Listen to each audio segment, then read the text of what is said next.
Welcome to redefine classes. बेटा series चल रही है हमारी मेटल्स एंड नॉन मेटल्स की, और आज हम पढ़ेंगे इन टेक्स्ट एक्सरसाइज 4। क्या है इन टेक्स्ट एक्सरसाइज 4? क्वेश्चन नंबर 1 देखो ध्यान से। डिफाइन द फॉलोइंग मिनरल और ऑर्गेंग। मिनरल किसे कहते हैं? मिनरल कहते हैं इसे जो कंपाउंड्स हैं और एलिमेंट्स हैं जो नेचुरली मिल रहे हैं किसमें? अर्थ क्रस्ट में, उनको तो बोल देंगे मिनरल। और जिन मिनरल से हम मेटल्स को प्रॉफिटेबली एक्सट्रैक्ट कर दें उनको बोल देंगे और। ठीक है, और भी समझ लो यहाँ पर क्या लिखा हुआ है। Minerals contain very high percentage of particular metal can be profitably extracted from it. These minerals are called ores. ठीक है, गैंग देख लो।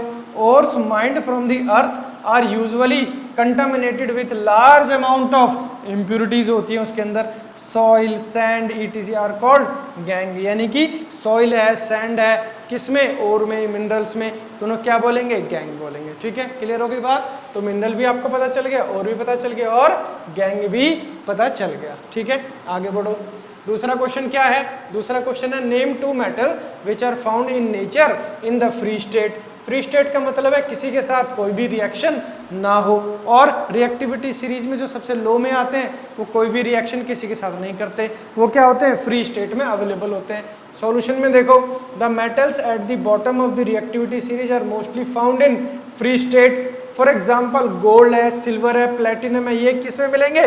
सब फ्री स्टेट में मिलेंगे। ठीक है, इतनी सी बात है, इसमें कोई मुश्किल नहीं है। ठीक है, question number 3, what chemical process is used for obtaining metal को मेटल ऑक्साइड से कैसे निकाला जाए? अब देखो मैंने बताया था, सपोज करो मैग्नीशियम ऑक्साइड है, ये क्या है? मैग्नीशियम क्या है? मेटल है। ठीक है, और मैग्नीशियम ऑक्साइड है। अब क्या करो, इस ऑक्सीजन को यहाँ से बाहर निकाल दो, तो क्या बचेगा? यहाँ पर सिर्फ मैग्नीशियम बचेगा। और ऑक्सीजन जब भी बाहर निकलती है किसी भी कंपाउंड से तो उसका क्या होता है? रिडक्शन होता है। और रिडक्शन हम किसकी हेल्प से कर सकते हैं? कार्बन की हेल्प से हम क्या कर देते हैं? रिडक्शन करते हैं। ठीक है, तो यही इस क्वेश्चन का आंसर है। क्या बता रखा है? The chemical process used for obtaining a metal from its oxide is reduction. Reduction है। In this process metal oxide are reduce कर देते हैं by using suitable reducing agent use करके।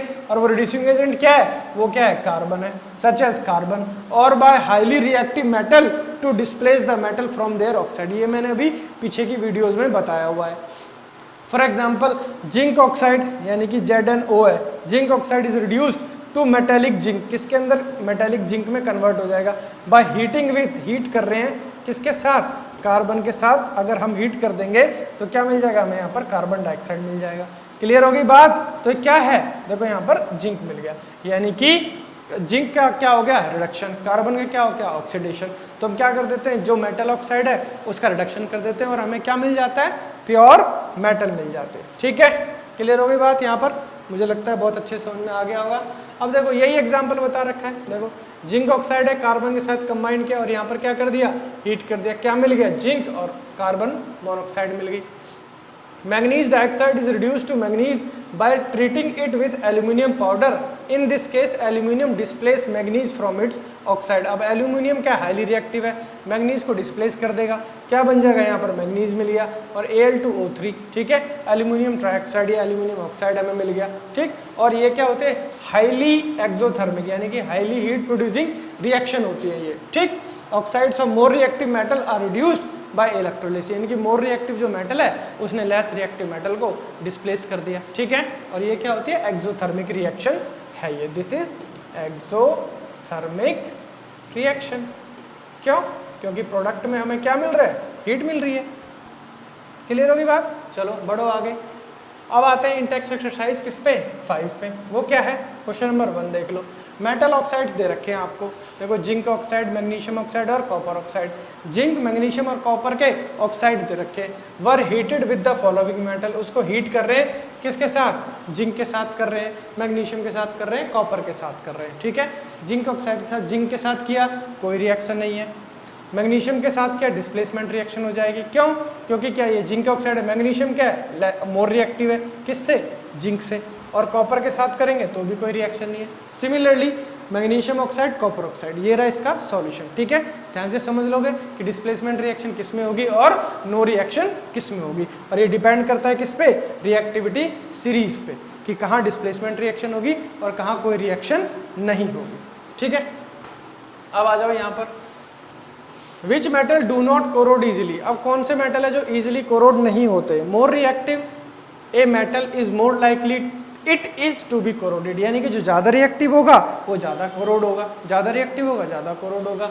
Therefore less reactive metals are less likely to get corroded, जो less reactive हैं वो less corrode होंगे, ज़्यादा रिएक्ट होंगे ही नहीं किसी से। इसका मतलब ये हुआ this is why gold plating provides high resistant to corrosion, यानी कि जो ज़्यादा जिनका कोरोजन हो सकता है उसमें क्या होगा, हाईली रेसिस्टेंट, यानी कि गोल्ड प्लेटिंग उसमें कर देते हैं कोरोजन से बचाने के लिए। ठीक है, इतनी सी बात समझ में आई। अब आ जाओ क्वेश्चन नंबर 6 पे। एलॉयज किसे बोलते हैं, ये मैंने पीछे की वीडियोज में बताया कि मेटल्स और नॉन मेटल्स या मेटल्स और मेटल्स को कंबाइन करके बनाते हैं, एक कंपाउंड बनाते हैं, एक उसको क्या बोलते हैं, एलॉय बोलते हैं। ठीक है, एलॉयज आर होमोजीनियस मिक्सचर, क्या होते हैं ये, होमोजीनियस मिक्सचर्स होते हैं, किसके, ऑफ 2 और मोर एलिमेंट, 2 या 2 से ज़्यादा एलिमेंट्स के। The elements could be, 2 metal हो सकते हैं या एक मेटल एक नॉन मेटल हो सकता है। An alloy is formed by the first melting the metal and then dissolving the other element in it. For example steel है, is an alloy of iron और कार्बन, आयरन और carbon का जो alloy है उसका क्या नाम है, स्टील है। क्लियर होगी बात, यहाँ तक बात समझ में आई, चलिए बहुत बढ़िया। लास्ट क्वेश्चन देखो, अच्छा ये है इंटेक्स एक्सरसाइज 1, एनसीईआरटी एक्सरसाइज 1। इस एनसीईआरटी एक्सरसाइज 1 को कंटिन्यू करेंगे हम नेक्स्ट वीडियो में। तब तक के लिए thank you for watching redefine classes.